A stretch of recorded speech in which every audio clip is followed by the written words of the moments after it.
اپنے نفس کو کنٹرول کیسے کریں؟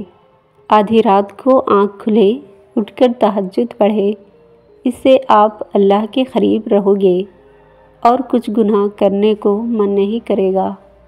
خود کو کبھی بھی فارغ نہ رکھیں، جب بھی فری ہو جائیں کوشش کریں کچھ نہ کچھ کام کریں تاکہ آپ کا دماغ خالی نہ ہو اور گناہ کی طرف مائل نہ ہو۔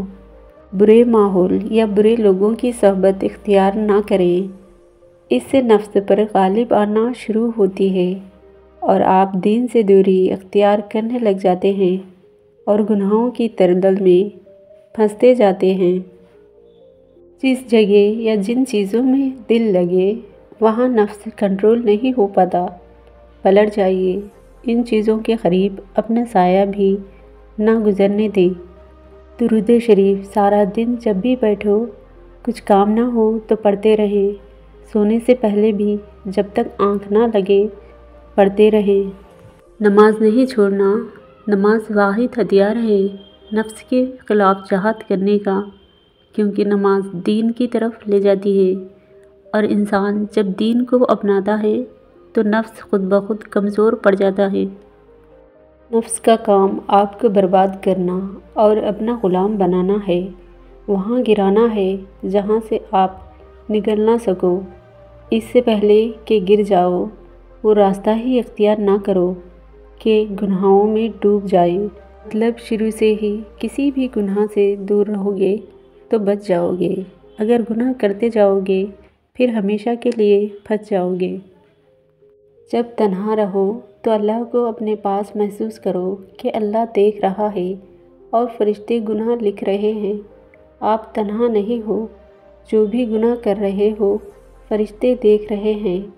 جس طرح لوگوں میں کچھ گناہ کرنے میں شرم آتی ہے وہ تنہائی میں کر بیٹھتے ہو، جب اللہ کو اپنے پاس پاؤ تو تنہائی میں بھی شرم محسوس ہوگی۔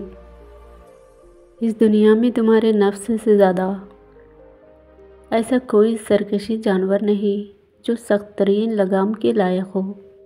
یا اللہ مجھے ایسے لوگوں کی صحبت عطا فرما جو تیری پسندیدہ ہوں اور مجھے تجھ سے قریب کر دے، اور جو تیری یاد دلاتے رہیں اور میرے ایمان میں اضافے کا سبب بنے، اور ہماری نیکی کے اس سفر کی منزل جنت ہو اور تیری رضا ہو۔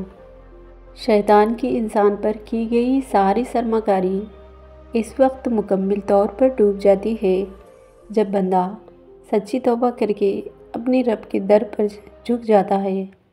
بے شک اللہ پاک ہر گنہگار کی توبہ قبول فرماتے۔ آپ کو پتہ ہے روح کی غذا کیا ہے؟ اللہ کی محبت ہے۔ روح جب بے قرار ہوتی ہے تو اللہ کی محبت مانگتی ہے، اس کا ذکر مانگتی ہے۔ روح بھی بس کچھ وقت تک اللہ سے دوری برداشت کر سکتی ہے، اس کے بعد آپ کو تنگ کرنے لگتی ہے، بے چین ہو کر، پریشان ہو کر، اداس ہو کر۔ آپ کی روح آپ کو بتا رہی ہوتی ہے کہ اللہ کی ضرورت ہے۔